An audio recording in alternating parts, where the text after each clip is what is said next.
Hello friends, I am Shelly Clough and today we are going to be learning how to paint these fall leaves. I'm going to show you a trick for getting the shape of your leaves just right, and we're going to walk through some wet on wet techniques. I hope you enjoy this tutorial. I'd love it if you wanted to subscribe to the channel and drop any questions or comments that you have below. Let's go ahead and dive in.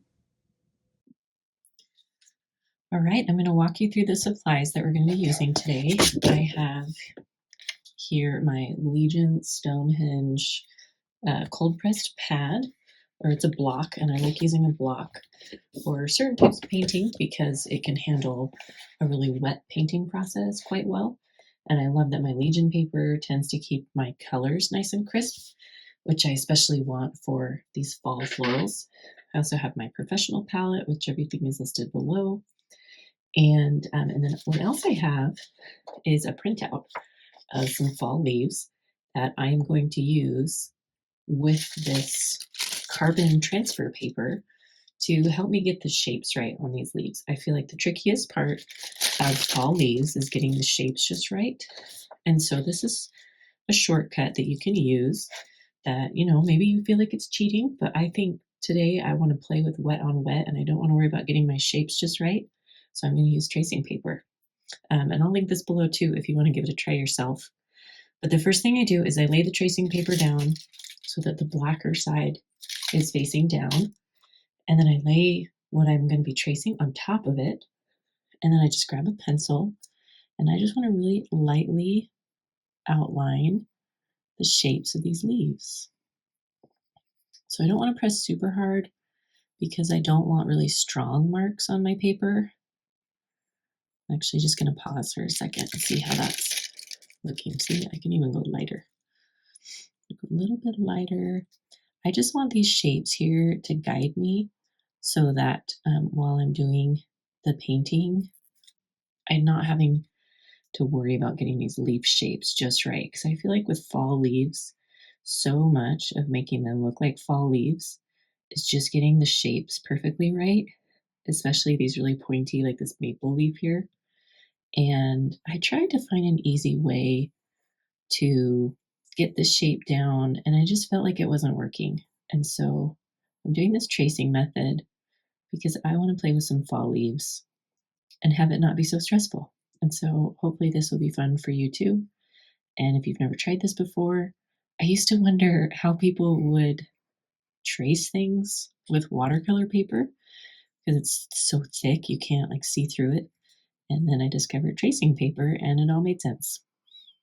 So it's a really fun tool to use. This is also really nice whenever you're painting something where the shape has to be really precise. Like I've done, was taking a portrait class and was doing a portrait of my daughter, and we were focusing on color theory in the class. And so we traced the picture of my daughter so that I could just focus on the colors. And that's kind of what we're doing today. We want to make sure we get our placement just right. And then we can focus on some of these fun color bleeds, like on this leaf here. You've got that orangey to red to kind of this crispy brown color. It's going to be really fun trying to capture that.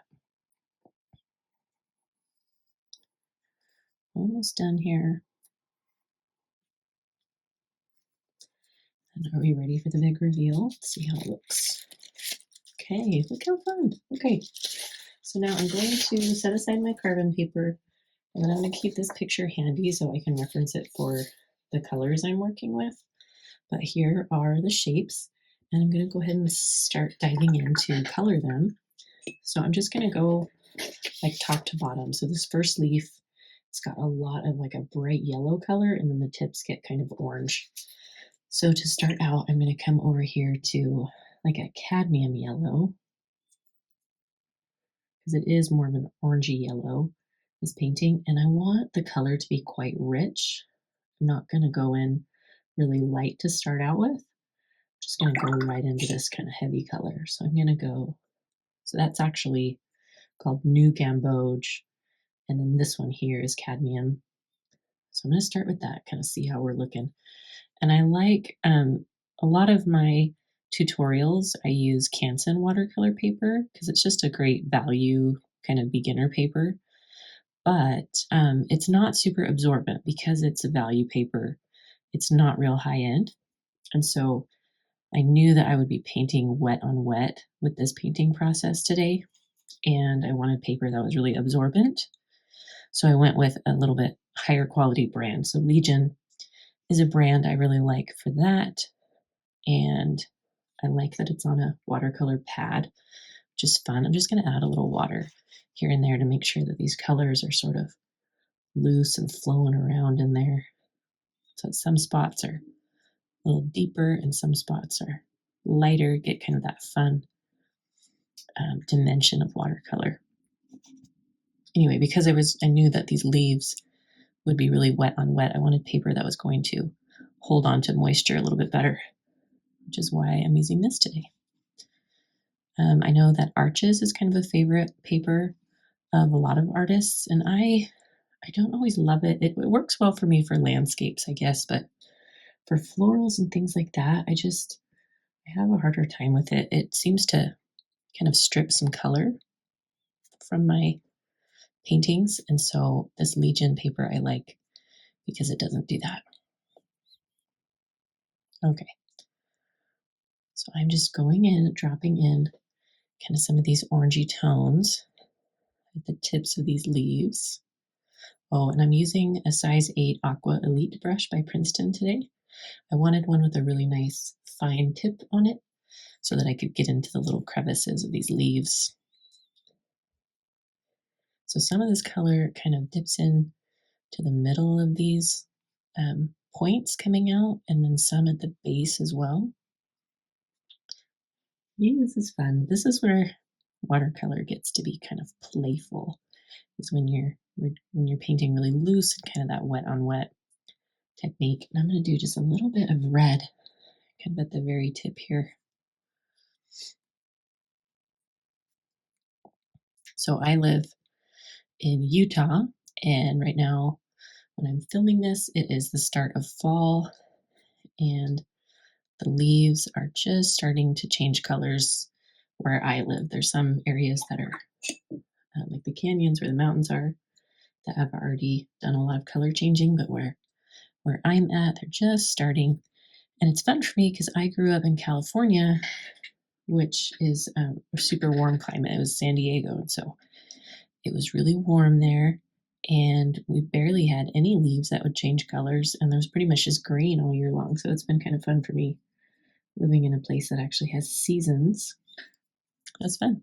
Should drop a comment below and tell me what kind of climate you live in. Do you get much of a fall with color changing, or do you live in somewhere where you don't get much color? I would love to hear. Okay, feeling pretty good about that. I'm just going to do a little bit more. I'm going to deviate a little bit from my picture. That's kind of the fun of painting, right? Like this is my world. This is my leaf. I get to decide ultimately what it looks like. And so I'll show you in this picture. I'm adding a little bit more red than it probably has on this picture. But that is just because it felt a little more balanced. All right, now you can see here at these veins, it's a little bit darker at the veins. And I'm going to go add the veins later, but I'm going to add a little bit of brown right now to sort of get that faded gradient it has in here. So it comes from here. Just going to do really light little lines. I don't want to overwhelm anything for later.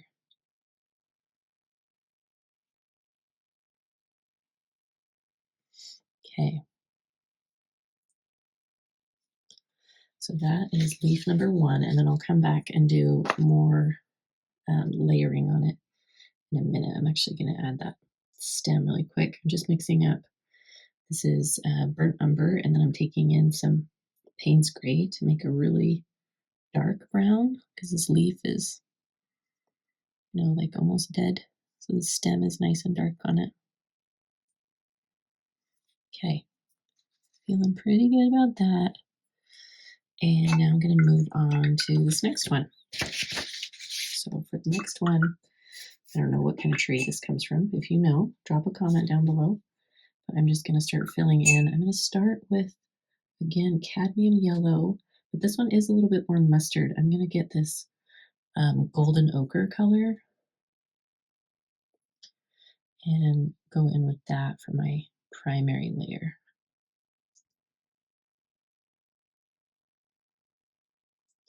It's kind of fun swooping the brush along the curve of these leaves and just grabbing some water, kind of making sure it's nice and liquidy.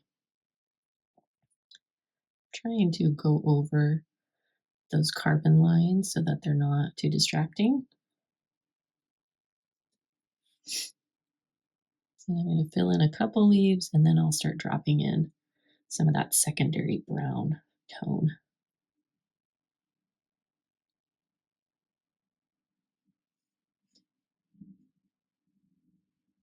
Okay, so I've got that color is happening. Now I'm going to come in here to this burnt umber and it's kind of concentrated. It's almost a little speckly on the edges of these leaves here. And it gets a little bit splotchy. I'm going to warm up that brown a little bit with that golden ochre. Tap some over this way. I don't want to lose that yellow color, so I don't want to go too crazy with the brown, but it is pretty, significant on these leaves. So we'll do some of that. Should be fun. I love kind of waiting to see how watercolor dries. It's always a little bit exciting. That's what I wanted. Okay, got my yellow again. I'm going to come back in here.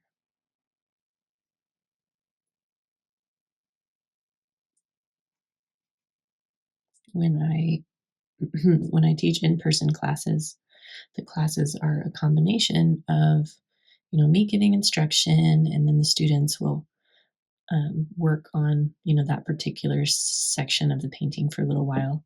You can always tell when it's the beginning of when they're working on it because the room gets so quiet. Everyone is so focused on what they're painting. And then, once they've been working on it for a while, there's a little hum that starts in the room and people start chit-chatting again. It's just sort of fun to notice the little wave of silence that comes over the room as everybody's focusing on their painting. So I would be curious to know, for any of you watching, what do you like to listen to while you're painting? Do you listen to podcasts? Do you listen to music? Do you listen to YouTube tutorials like me? What do you like to have going while you're painting? I would love to hear about it. It has been really fun to hear people in the comments talk about their ideas for what they're going to do with the paintings and also talking about where they're from. It's fun to hear where you guys are from. And so see here, this one started to dry. So I did a few more leaves before I came back. So I'm going to fix that in just a second, but I want to take advantage of these being wet while they still are.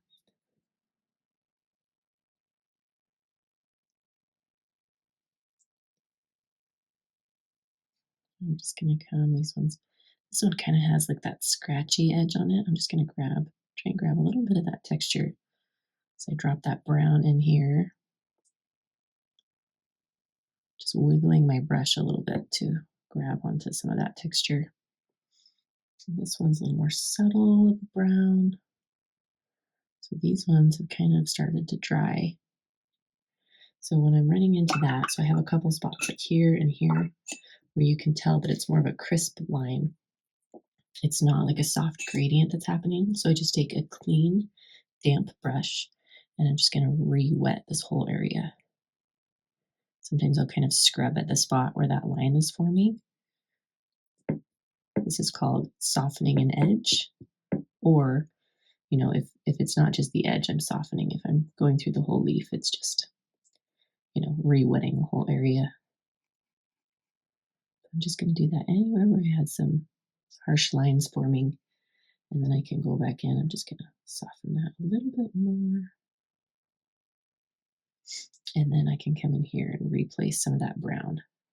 Let that gradient do its job. Right now, I'm kind of taking a step back and looking at this to decide, do I like I've kind of mimicked the placement of the brown on these leaves. I'm trying to decide, do I like the way this brown is placed? Do I want to add any more?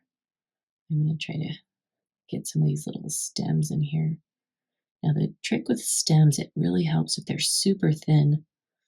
When they get too thick, they start to look unrealistic. So it really helps to have them be nice and thin. This middle stem can be a little bit wider, but these little, like where the leaves attach, those should be nice and skinny. It will help your leaf maintain a nice look. Okay, I think I'm going to leave that alone for now, and then we might come back in for a second layer. So we're going to move on to our next leaf. So I'm going to set this kind of right here so you can still see it while this one is drying. My first one is dry now, so I'm not worried about setting that on it. This one, we've got more of an orange tone. So I have this cadmium-free orange that is like super pumpkin orange. And I want to mute that down a little bit. So I'm going to start with a little bit of brown, see where that takes me. And I'm going to go and add a little bit of red. I'm just going to sort of play here. A little bit of yellow and orange. A little red. Okay, I'm feeling pretty good about that. This is going to be a fun color to play with. I may even add just a touch of blue. I think I'm going to try some ultramarine blue, because blue is the opposite of orange in the color wheel, and I want to see how that neutralized the orange just a little bit. So now it's got a little bit more of this muted orange tone instead of the super saturated orange. So that, I think I'm liking that. So now, see, this would be one of those trickier leaves to paint from scratch, without freehanding it, because it's got all these nuanced little bumps that if you don't get them quite right, they don't really look. It doesn't really look like a fall leaf. And I guess I just want to say it's not cheating to trace. Sometimes it feels like it does. Sometimes it feels to me like it's cheating to trace. But I think that there's a time and a place for it, and you can still learn a lot even when you've traced. And it often will help me to learn how to paint a shape better if I do trace it. So I guess I just don't want you to feel bad if you decide to trace something. It can make for a really fun activity, because then you're not stressing about the placement of everything and the shape. Just trying to remix some of that color. I'm okay if it's a little different, because I think it'll be fun to see a little bit of some color variation. So before this gets too dry, I'm just adding some water on my brush to make sure that I've got lots of looseness happening.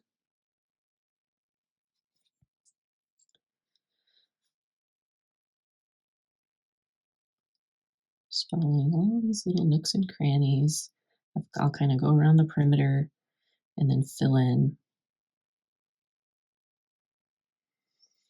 And I'm going to re-wet up here a little bit.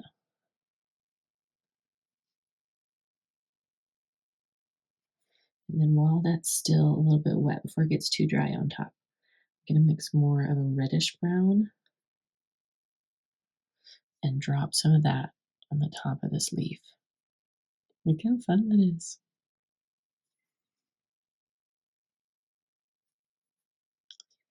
Trying to restore those really sharp little points. They don't come through with the tracing very well, but I can capture them with my brush. Just a little tiny flick of my brush. It helps that. It's such a strong characteristic of some of these fall leaves, is that that strong point at the end.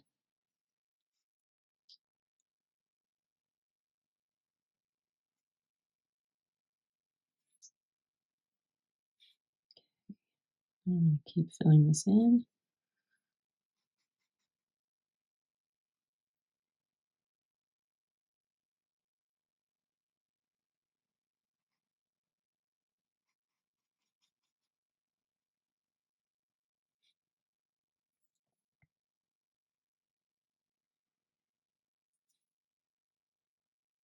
So see here, you can tell it's starting to dry because when I place that paint down, it's keeping crisp lines because watercolor will not go beyond where you've placed it. It will not cross the line of a dry spot on the paper.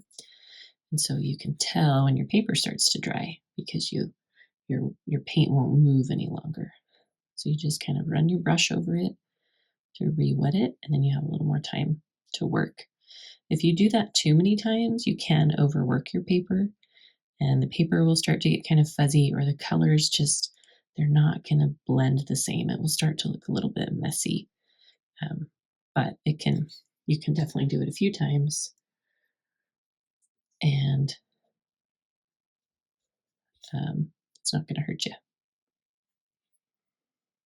Just kind of finding some spots to drop some of these fun leaves. I think these would make cute little gift tags, like for Thanksgiving or something.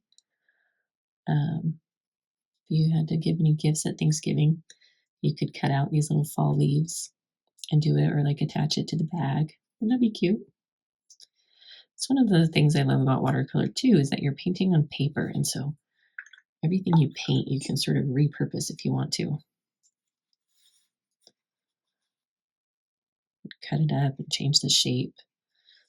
If you haven't seen my bookmarks workshop yet, or tutorial, that's a fun one where we can relearn to take your watercolor painting and chop it up into bookmarks. Okay, I am feeling good about that. So now I'm going to move on to my maple leaf. You're going to get to learn a lot about layering today, which is nice. Let's see. Try to keep everything in the frame here. Okay, so this one, we've got this powerful red color, a little bit of like an orangey brown at the bottom. This one I'm going to pre-wet a little bit just with water. And I may actually, let me grab a slightly bigger brush. I'm going to do one that still has a really fine point on it. I'm going to try my Neptune brush, my Princeton Neptune, because it holds a lot of water and it still can keep a pretty nice point on it. So I'm going to try to work with this for a minute and just get a layer of wetness in here.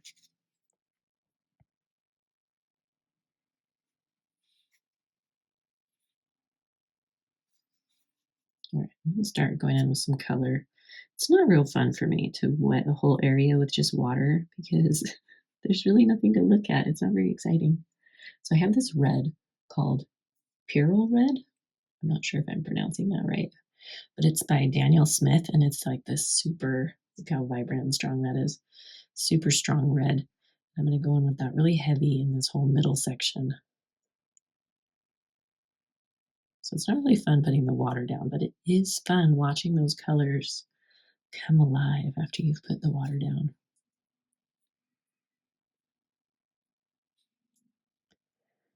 Just taking it up to those top corners.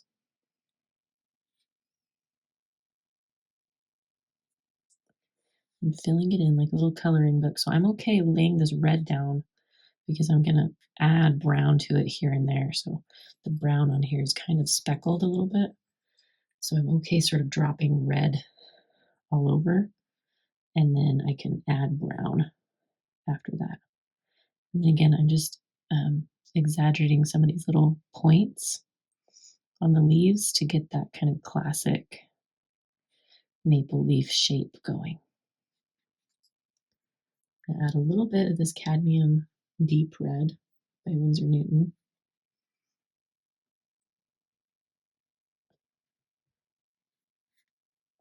I'd love to hear if you guys have any tutorials you would like to see or things with watercolor that you're struggling with. Feel free to drop a comment below. Would love any feedback. It's been really fun starting YouTube.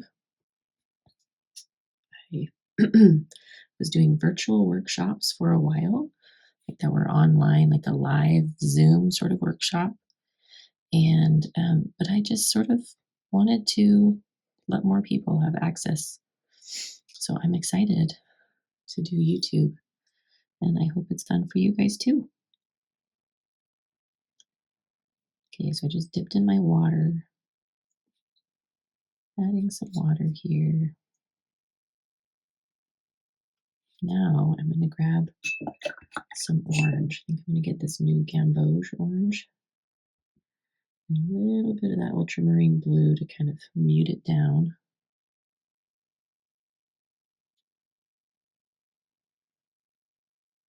I'm going to let it crash into this red color. Get some of those fun color blends.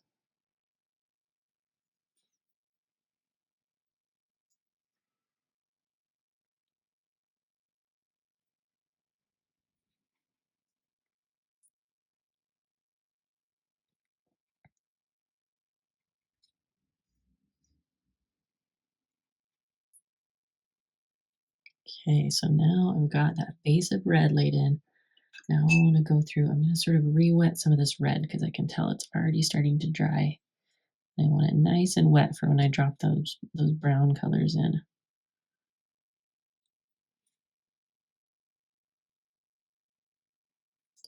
Okay, so I'm going to grab some of this brown. This is just burnt umber again.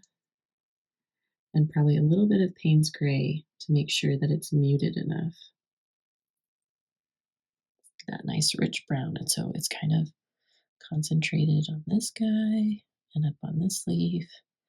Just sort of tapping my brush around so that I get a little bit of that spotty, speckly texture.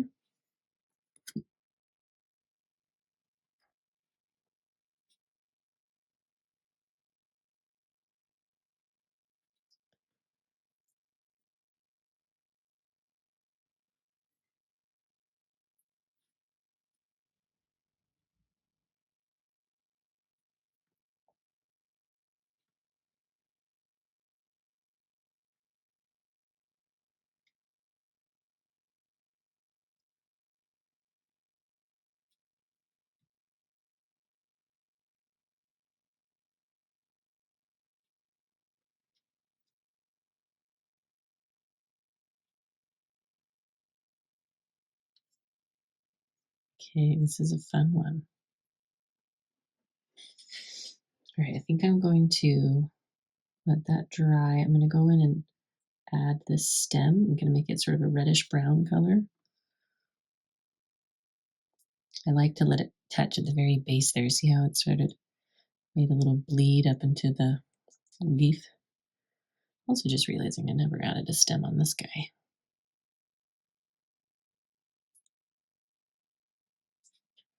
Okay, now we can go through and do layer 2 on some of these leaves to really bring back the dimension. So I'm going to switch back to my Aqua Elite brush because it's got that really fine tip on it. And I'm going to, let's see, where can I leave this leaf? You're just going to have to remember what it looks like for a minute. Maybe I'll hold it over here so you can see. Okay. So what I want to do is get some of these fine lines in there. I may actually grab an even tinier brush. Let's try this little guy. This is a Black Velvet number 2. Super tiny because I love how petite these little lines are. And I want to make sure that I keep them really tight and small. So I'm just mixing up a really dark brown here. And I'm going to add a little bit of orange to it because there's so much orange in the leaf. I just want there to be a little bit of cohesion in the color. Even though it's subtle, it may help. Okay, so now I'm going to come, just sort of follow that line up. It doesn't need to be perfect. And see those little breaks in the line? That's a great way to add some visual interest. I actually think it looks a little better than a perfect line. So when you get those little skips in the brush, come up over here, and I'm going to sort of, I'm trying to go where I laid down that earlier paint. And then this one, we're going to come here all the way down in. Same thing here, all the way to that point right there. So I'm going to go ahead and drag it out. And I'm going to make some of these subtle little veins in the leaf as well. And watercolor, sometimes this part of the process, the layering process, can be kind of scary because it looks so dark going on to the paper.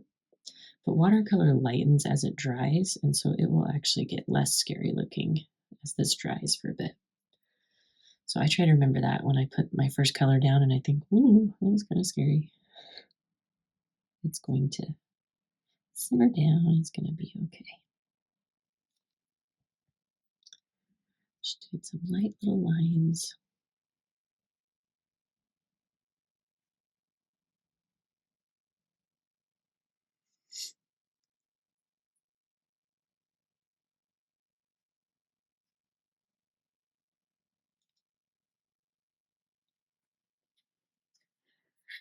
Okay. Now I also want to just go in with one more layer. I probably should have done this before I did these lines, but I feel like some of this color needs to be amplified just a little bit. Let's see if I can do this without messing up those lines I just laid down. I just want another layer on some of this perimeter to sort of really make it pop off the page. Okay, so that looks really funny. So I'm going to rinse my brush and have it be damp so I can soften these edges. And this is a lot easier to do on higher quality papers than it is on like a value paper. So if I was using Canson paper right now, this would not go quite as well. These lines would be harder to soften. But when you're using a higher quality paper, it's a little easier to do. So see how that kind of made it pop just a little bit more? I like that. So I'm going to add a little bit more of that on this side too.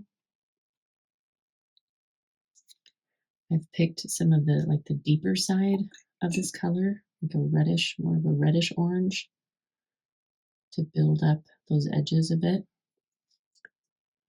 so that I get nice crisp contrast against the page. And those edges look nice and crisp.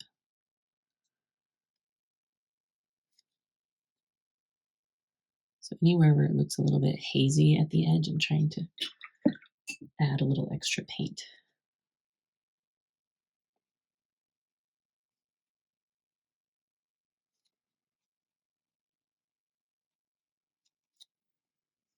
And I do like, a little bit of kind of this speckly nature that we have going on. That makes it, just gives it a little bit more of that organic look. It's not so perfect. Do some of that red here. Okay, and then I'll soften a few edges. And we will be there.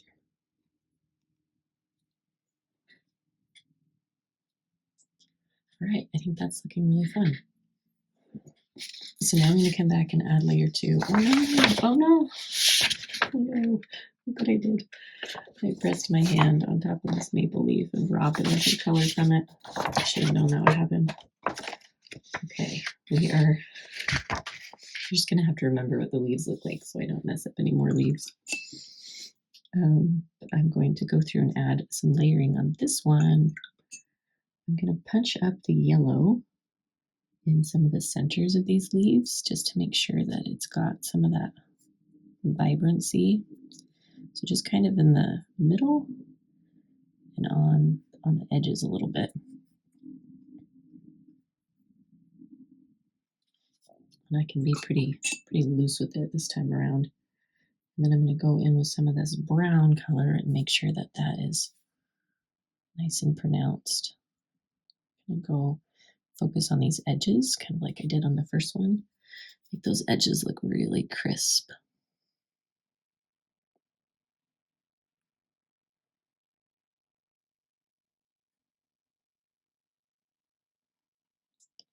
I'm doing a lot of like wiggling with my brush to get that speckly texture of these leaves.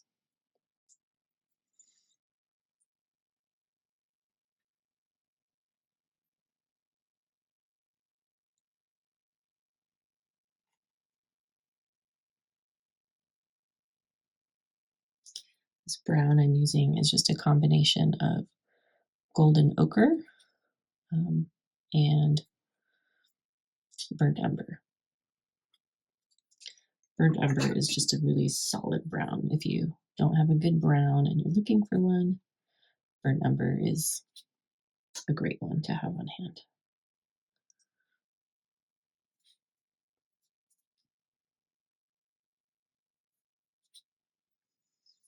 Okay, little by little, we're just building up our layers here.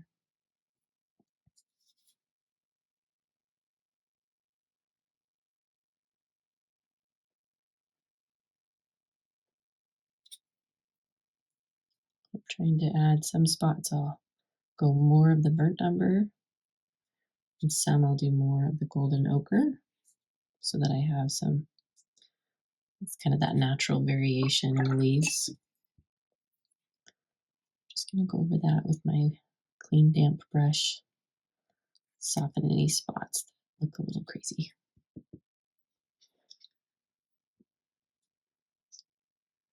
And I may need to do one final layer on this to kind of grab that stem shape that's in there.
Okay, now we're going to go in with this leaf, finish up, add a little more detail to that. I feel like that one doesn't need too much added to it.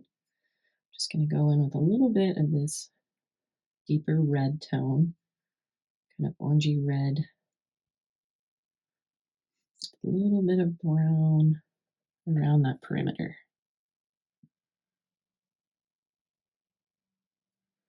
This one's color is pretty smooth. These other ones are a little more speckled. So this one I'm just going to do on like a portion of it, a little darker color,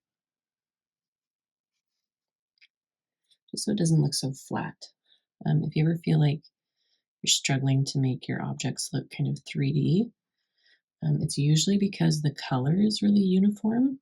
I mean, sometimes it's you're not capturing the perspective right, but sometimes it's that the color is really uniform, and that makes it look very one-dimensional. Okay, now I have to try to fix this color that I accidentally lifted. All right, now I can jump back to some of these other leaves and just add those little finishing touches. Almost done. This has been kind of a lot more detailed of a tutorial.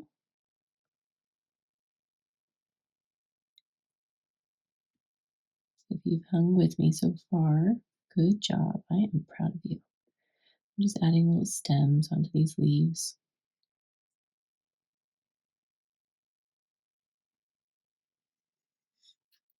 Maybe a little bit darker. Make sure that it's visible.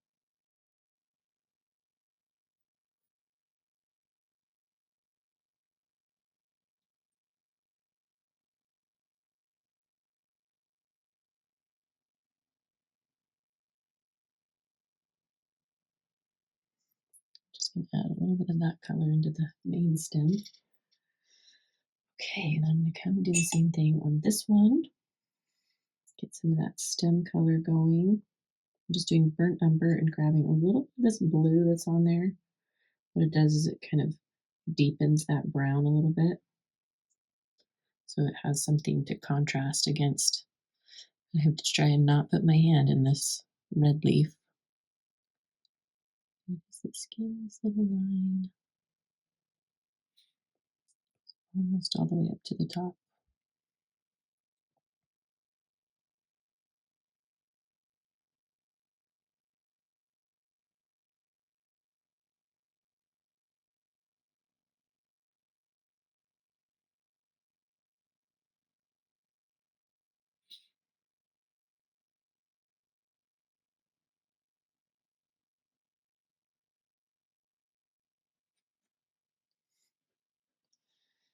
Okay, now I can try to add the lines on this big leaf. It might be too wet still.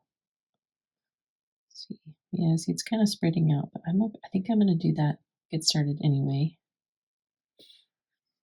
so it has a little bit of a shadow to follow.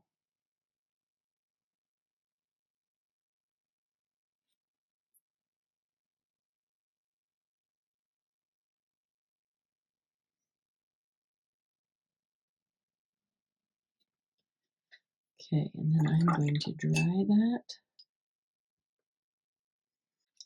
Okay, now that this one's dry, I think it's dry, I go in with that final layer of the stem, and I'm just making it kind of reddish. Just using my tiny brush to pickle that up.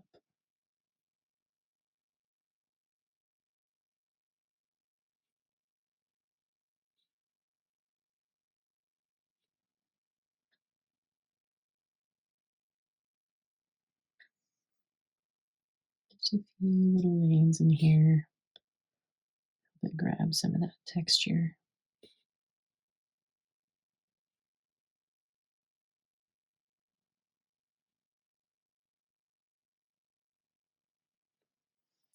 Okay, I think those are our fall leaves. I would love any comments or questions that you have. You can drop those down below. Let me know how you like this tutorial. I'm so glad you hung around for it, and we will see you in the next video. Thanks so much for watching.